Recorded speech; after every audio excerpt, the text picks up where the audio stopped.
បាទជំរាបសួរពុកម៉ែបងប្អូនថ្ងៃនេះផ្ទះចល័តស្រុកស្រីសន្ធរសូមមកបង្ហាញនៅប្រភេទផ្ទះមួយប្រភេទដែលមានទំហំ4ម៉ែត្រគុណនឹង9ម៉ែត្រជាប្រភេទផ្ទះទាបមានបន្ទប់ទឹកកម្មចដា5កម្មឥឡូវនេះខ្ញុំនាំបងប្អូនមកមើលមកទូផ្ទះនៃប្រភេទផ្ទះដែលមានទំហំ4ម៉ែត្រគុណនឹង9ម៉ែត្រនេះជូនបងប្អូនទស្សនាទាំងអស់គ្នាហើយប្រភេទផ្ទះ4ម៉ែត្រគុណនឹង9ម៉ែត្រនេះបងប្អូនគឺធំទលាយបងប្អូនគឺធំទលាយទោះបីយើងដាក់បន្ទប់ទឹកនៅខាងក្នុងហ្នឹងក៏នៅតែធំទលាយដែរហើយបើសិនជាបងប្អូនចង់បានជាខណ្ឌលក្ខណៈបន្ទប់អីក៏បានដែរបងប្អូនខណ្ឌជាលក្ខណៈបន្ទប់ក៏បានដែរព្រោះអីប្រភេទ4ម៉ែត្រគុណនឹង9ម៉ែត្រហ្នឹងគឺយើងដកវេរ៉ាន់ដាតែ2ម៉ែត្រខាងមុខទេអញ្ចឹងនៅសាច់ផ្ទះនៅសល់7ម៉ែត្រគុណនឹង4ម៉ែត្រយើងធំណាស់បងប្អូនយើងធំណាស់ហើយរូបរាងវាខាងក្រៅគឺបែបហ្នឹងបងប្អូនខាងក្រៅគឺបែបហ្នឹងឥឡូវខ្ញុំនាំបងប្អូនទៅមើលមកទូផ្ទះនៅខាងក្នុងវិញម្ដងបងប្អូននៅខាងក្នុងវិញម្ដងគឺប្រភេទផ្ទះដែលមានទំហំ4ម៉ែត្រគុណនឹង9ម៉ែត្រហ្នឹង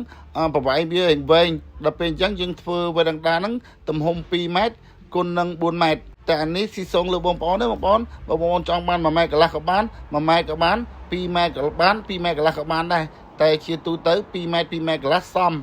បើសិនជាបងប្អូនចង់ដាក់តុដាក់អីអង្គុយលេងខាងមុខផ្ទះហ្នឹងទៀតយើងយក2ម៉ែត្រកន្លះទៅ3ម៉ែត្រទៅតែបើសិនជាមកល្មមមកសំរុំគឺ2ម៉ែត្រនិង2ម៉ែត្រកន្លះបងប្អូនចង់បានຂະຫນາດប៉ុណ្ណាក៏បានដែរ2ម៉ែត្រ2ម៉ែត្រកន្លះហ្នឹង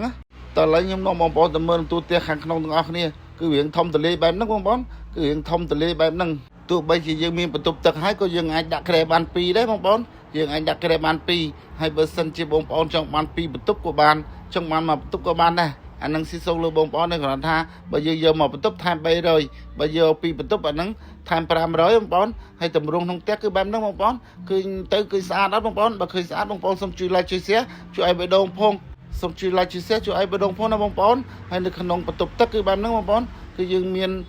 ឡាបូមានចានប្រគុណហើយមានផ្កាឈូកហើយຂະຫນາດ4ម៉ែត្រគុណនឹង9ម៉ែត្រនេះបងប្អូនបើសិនជាបងប្អូនអត់ខណ្ឌជាបន្ទប់ទេគឺធំទលាយមែនតើបងប្អូនយើងអាចដាក់សាឡុងអង្គុយលេងដាក់គ្រែគេងដាក់អីមកកាផ្លេទាំងអស់ហើយចំពោះຂະຫນາដផ្ទះដែលមានទំហំ4ម៉ែត្រគុណនឹង9ម៉ែត្រហ្នឹងជាទូទៅគឺបងប្អូនកំងយកទៅជាលក្ខណៈរស់នៅជាអចិន្ត្រៃយ៍ឬមួយក៏បងប្អូនដែលមានជីវភាពរៀងធូរធារគាត់ធ្វើជាលក្ខណៈផ្ទះលំហែគឺគាត់ចង់មកអាធំហ្នឹងវាធំទលាយបងប្អូនធំទលាយវាអត់ទៅចង្អៀតចង្អល់យើងយកទៅដាក់ចកាក៏បានយកទៅរស់នៅជាលក្ខណៈអចិន្ត្រៃយ៍ក៏បានយើងមានដីនៅតាមតំបន់ខេត្តណាយើងយកទៅដាក់នៅខេត្តនោះទៅអានឹងរៀងតំណងបងប្អូនហើយខាងវេរណាខាងមុខនេះបោះតង់ក៏បានដែរហើយគូលេងមើលទេសភាពបើសិនជាតំបន់បងប្អូនមានទេសភាពស្អាតគឺដាក់ទៅត្រូវហើយអញ្ចឹងមានតែប៉ុណ្្នឹងទេបងប្អូនមានតែប៉ុណ្្នឹងទេបងប្អូនសូមជួយ like ជួយ share ជួយឲ្យបេះដូងផងបាទសូមអរគុណសូមជម្រាបលា